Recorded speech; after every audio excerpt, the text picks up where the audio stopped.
Hi guys, Robert Generick, the former immigration minister and Tory who wants to replace Kemi Badenoch as leader, has been doing a lot of self-promotion recently.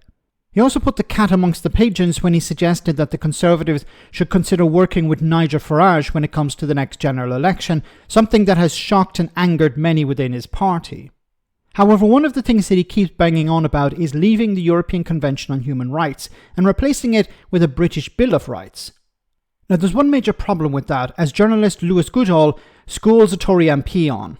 How do you propose getting around the fact, let's imagine, which I think is very likely, that the Irish government says that they are not willing, of course they are also a guarantor, co-guarantor of the Good Friday Agreement, they say that they are not willing to see any amendments to it, or they are not willing to change the agreement without the ECHR being a cornerstone of it. How do we get around that? How would a Robert Jenrick government get around that?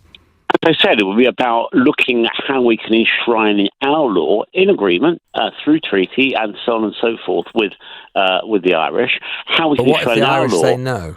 Well, we can't anticipate that discussion. This is the beginning of a process, as I said. Think we could be fairly. I think we could probably both agree, couldn't we, Sir John, that they would be pretty sceptical about the idea.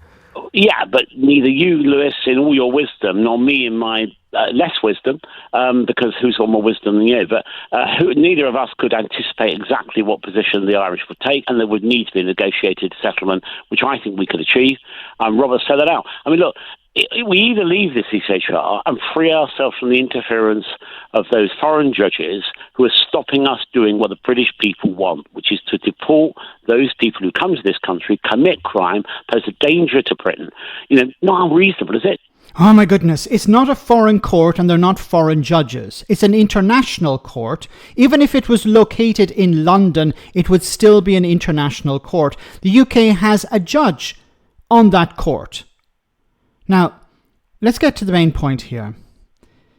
John Hayes is suggesting that, look, we can renegotiate the Good Friday Agreement. I can't explain how idiotic that position is. In order to renegotiate the Good Friday Agreement, you would have to convince the Irish government that there's a problem with the Good Friday Agreement. See, what they're doing here is they're suggesting what we need to do is leave the European Convention on Human Rights. I'll get to that in a moment. But let's focus on the Good Friday Agreement. It would require a renegotiation of the Good Friday Agreement. Now, in order to renegotiate something, you'd have to convince the other side that there's a problem with it. So what is Robert Jenrick's problem with the Good Friday Agreement? Because we keep talking about the ECHR, but that's a separate thing. They're both intertwined, but that's a separate thing. Let's focus on the Good Friday Agreement. What is the problem with the Good Friday Agreement that requires a renegotiation? I know there are issues with it, but what is the fundamental problem with it that requires a renegotiation? And a renegotiation, remember, would involve the parties as well. It would require maybe the European Union being involved. The United States might want to get involved as well. Republicans and Democrats in the United States have said if you tamper with the Good Friday Agreement, there will be serious consequences for the UK government. So what is Robert Jenrick's response to that? So he'd have to lay out a reason, explain to the Irish government why the Good Friday Agreement needs to be renegotiated. Now, the other point, of course, is the European Convention on Human Rights. Why is it so important for the Good Friday Agreement? Because it protects people in Northern Ireland as a result of actions taken by the British government. Now, if you don't understand what I'm talking about here, I recommend you do a bit of research into the hooded men or internment that took place during the Troubles. Have a look at what the British government did when it was in charge in Northern Ireland.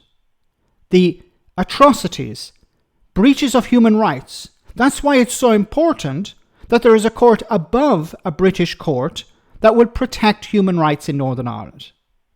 So Robert Generick is saying, no, what we're going to do is we're going to get rid of that protection because don't worry, I will look after your human rights. Does anyone honestly believe that Robert Generick as Prime Minister would look after people's human rights, as like in GB or in Northern Ireland?